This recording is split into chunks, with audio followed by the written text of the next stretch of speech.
Hello to chapter 106 of Moby Dick by Herman Melville, and this chapter is titled Ahab's Leg. The precipitating manner in which Captain Ahab had quitted the Samuel Enderby of London had not been unattended with some small violence to his own person. He had lighted with such energy upon a thwart of his boat that his ivory leg had received a half-splintering shock. And when, after gaining his own deck and his own pivot-hole there, he so vehemently wheeled round with an urgent command to the steersman, it was, as ever, something about his not steering inflexibly enough. Then the already shaken ivory received such an additional twist and wrench that, though it still remained entire, and to all appearances lusty, yet Ahab did not deem it entirely trustworthy. And indeed, it seemed small matter for wonder that for all his pervading mad recklessness, Ahab did at times give careful heed to the condition of that dead bone upon which he partly stood. For it had not been very long prior to the Pequod's sailing from Nantucket that he had been found one night lying prone upon the ground and insensible by some unknown and seemingly inexplicable, unimaginable casualty, his ivory limb having been so violently displaced that it had stake-wise smitten, and all but pierced his groin. Nor was it without extreme difficulty that the agonizing wound was entirely cured.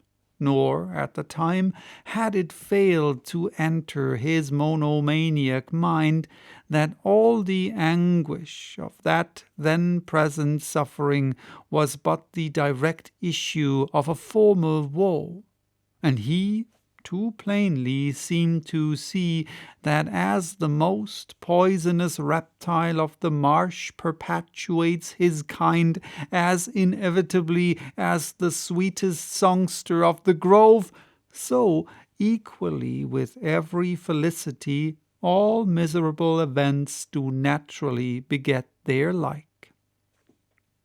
Yea, more than equally, thought Ahab, since both the ancestry and posterity of grief go further than the ancestry and posterity of joy.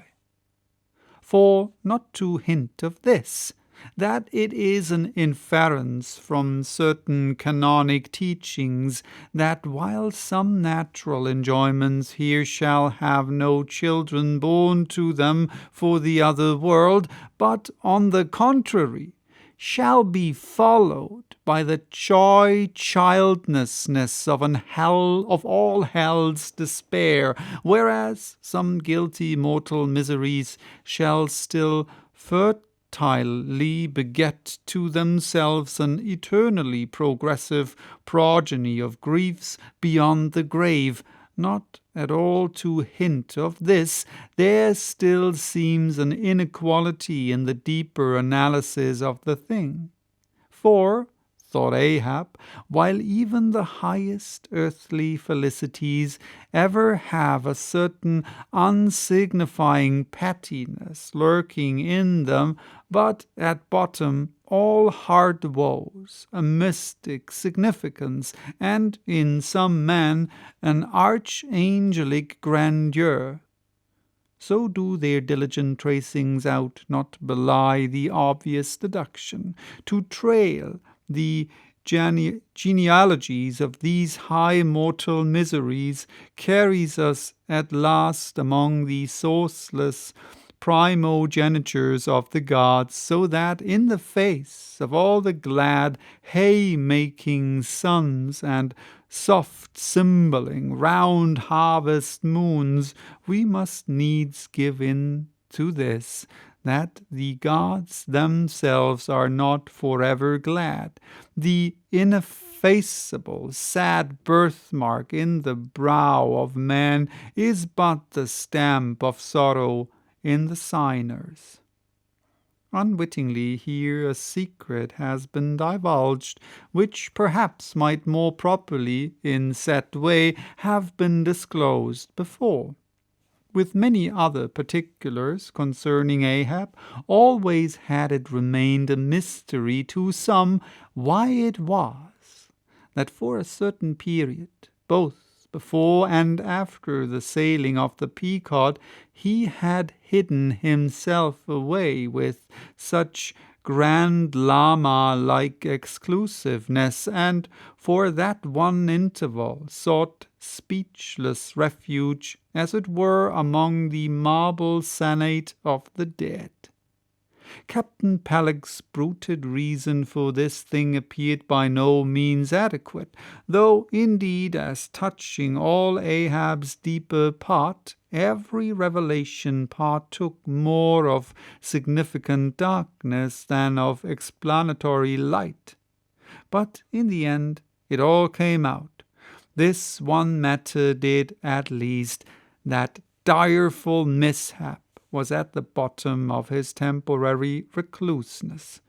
And not only this, but to that ever-contracting, dropping circle ashore, who for any reason possessed the privilege of a less banned approach to him, to that timid circle the above hinted casualty, remaining as it did, moodily unaccounted for by Ahab, invested itself with terrors not entirely underived from the land of spirits and of Wales.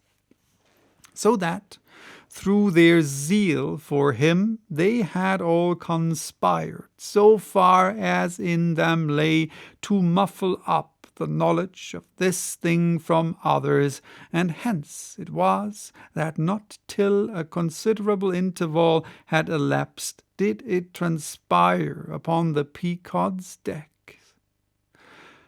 But be all this as it may, let the unseen, ambiguous synod in the air, or the vindictive princes and potentates of fire, have to do or not with earthly Ahab.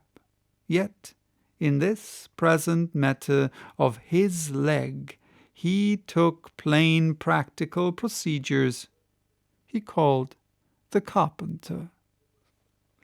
And when that functionary appeared before him, he bade him without delay set about making a new leg, and directed the mates to see him supplied with all the studs and joists of jaw ivory, sperm whale, which had thus far been accumulated on the voyage, in order that a careful selection of the stoutest, clearest grained stuff might be secured. This done, the carpenter received orders to have the leg completed that night, and to provide all the fittings for it, independent of those pertaining to the distrusted one in use. Moreover, the ship's forge was ordered to be hoisted out of its temporary idleness in the hold, and to accelerate the affair. The blacksmith was commanded to proceed at once to the forging of whatever iron contrivances might be needed. Well, that was chapter 106. Bye-bye till next time with chapter 107, titled The Carpenter.